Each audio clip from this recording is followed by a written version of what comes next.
she needed that help. She was working full time, husband had been retrenched. There was all sorts of things going on. And but she'd named her business, she'd got her logo done, she'd started on the website, and then I looked at it, and then I did what I always do. I go through the website, I have a look at everything, but I go back and check things. And I went back and I was like, someone else has got this business name.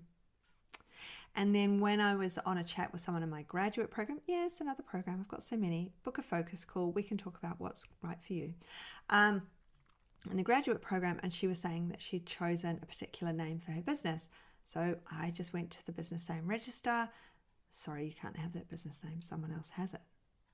Oh, so luckily, she'd started, in her head, she had the logo and the design and everything else, but thankfully she hadn't put it to paper like this first person had. Hello and welcome. Mentoring with Geraldine is a bite-sized practitioner podcast for naturopaths, nutritionists, herbalists, and practitioners.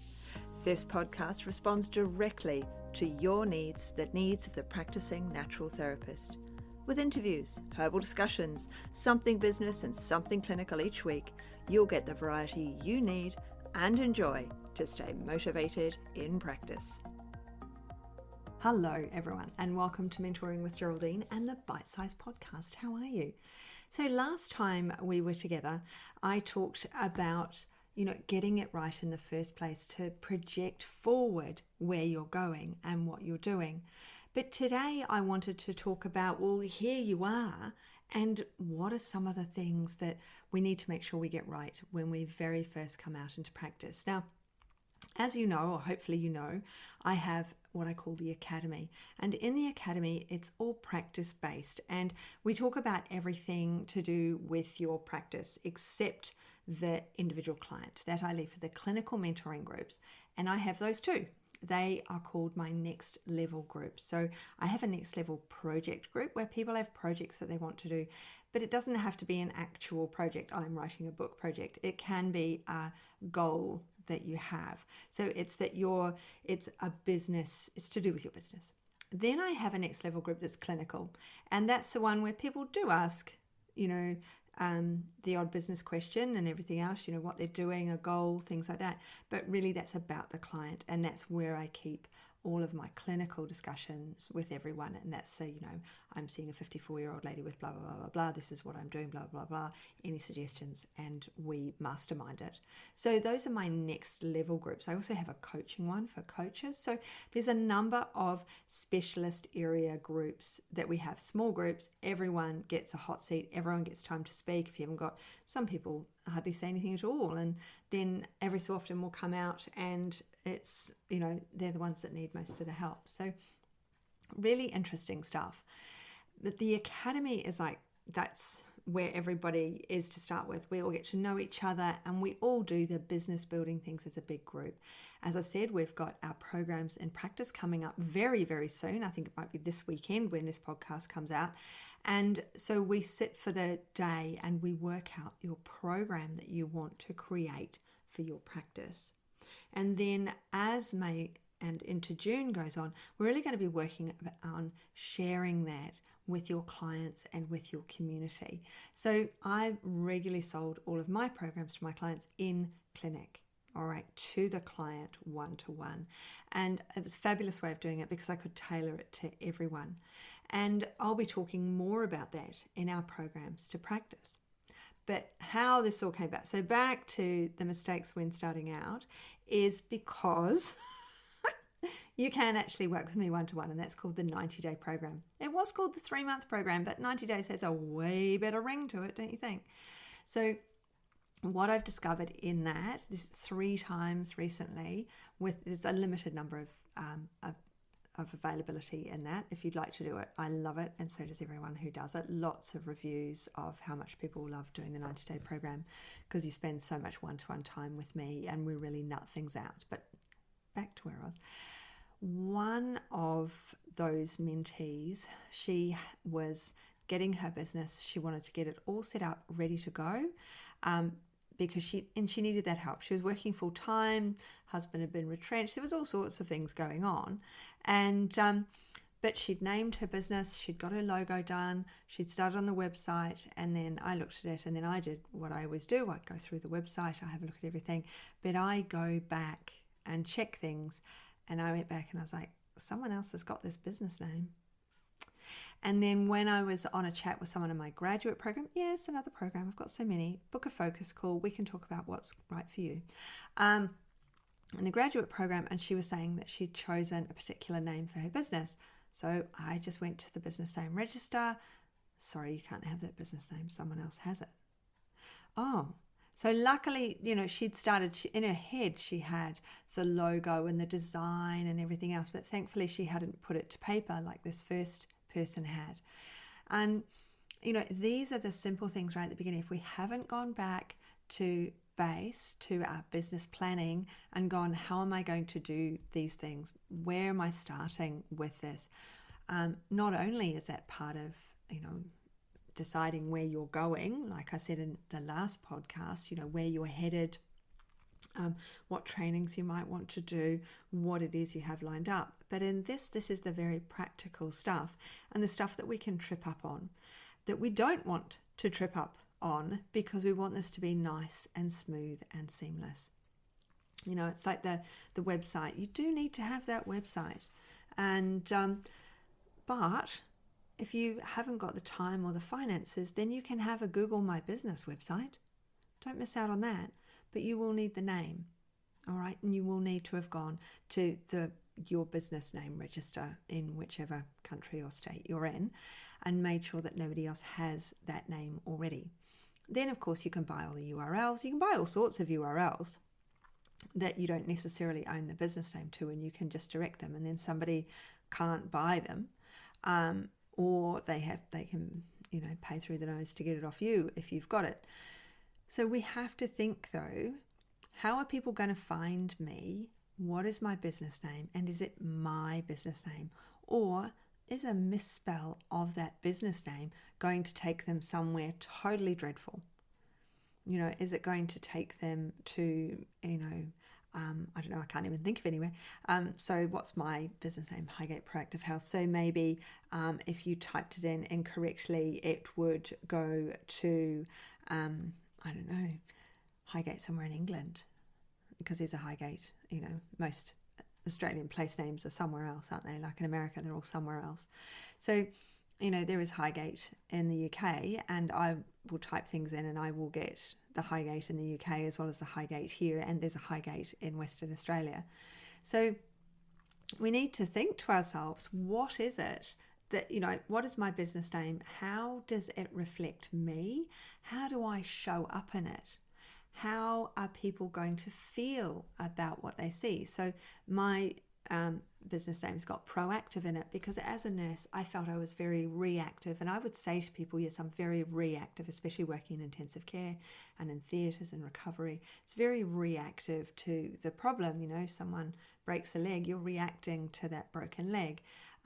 If they did it on a trampoline. So back in the day, there were no sides to trampolines. Somebody got proactive and developed trampolines with sides so people don't go bouncing off them onto the ground so much. I think they still do. They still break their legs even with the sides on them. But that is what I mean. I went from being reactive to proactive and I added it to my business name. Now for mentoring, because of course I'm moving away from practice. I'm heading into, my husband's heading into retirement, which means I am heading into retirement for my clients as well. So here I am now, and in this business, it's mentoring with Geraldine. Great. I've got a name that is in some way unique. Now, most of us do, or we can have a play on our name, a play on words, but you have to make sure before you go down the design stage and before all those things happen that you've chosen that business name. All right. So it can really, really mess people up having not done that.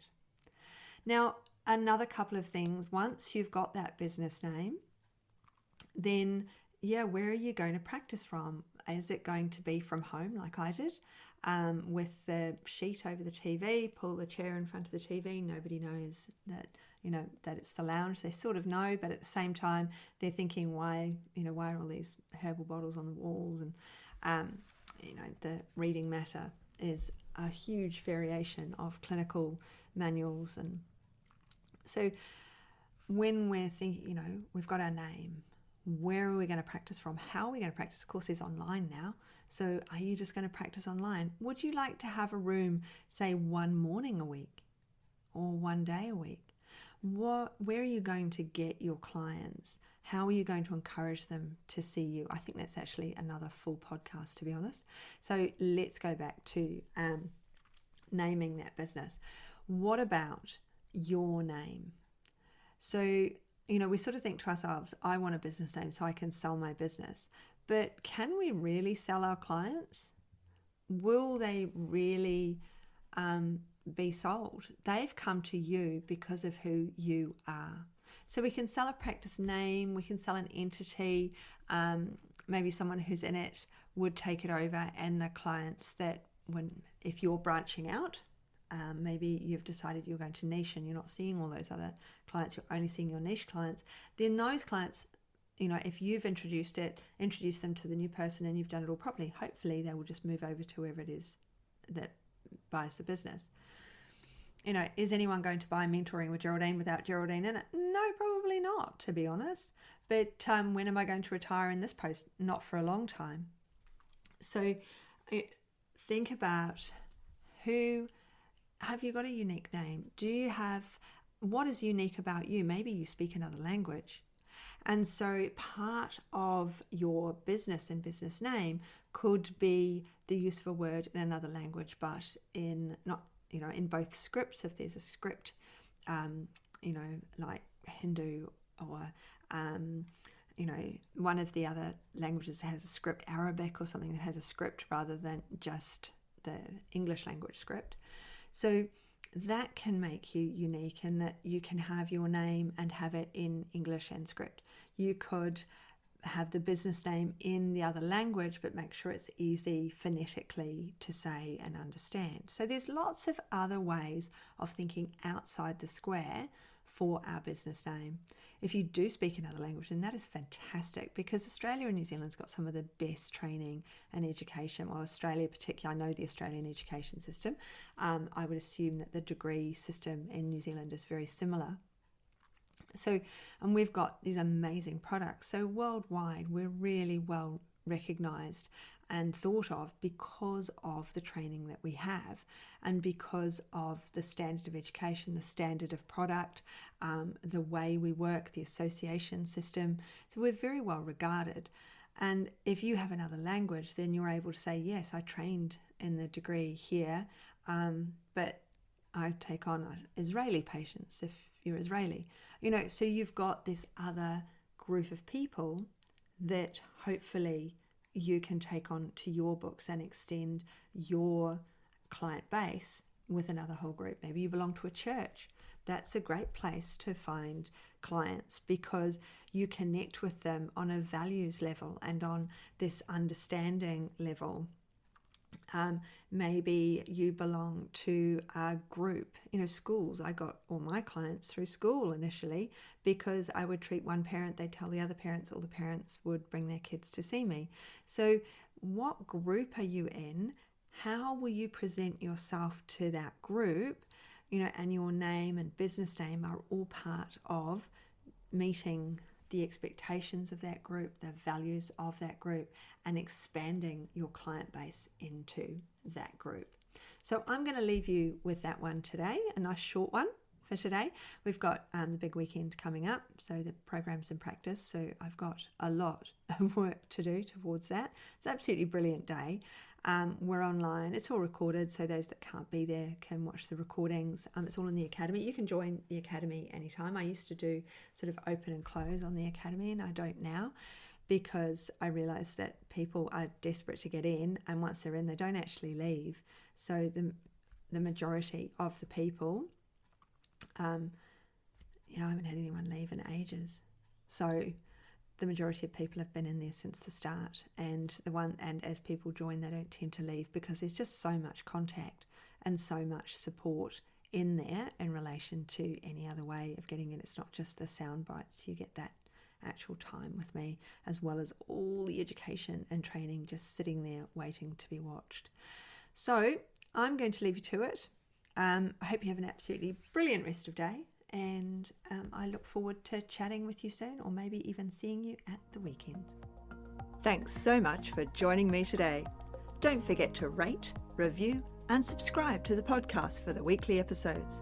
If you'd like even more support and learning, then the Academy is for you. Here you'll find part 2 of the herbal discussions, more clinical learning, and case studies to support your clients in practice. Bye for now.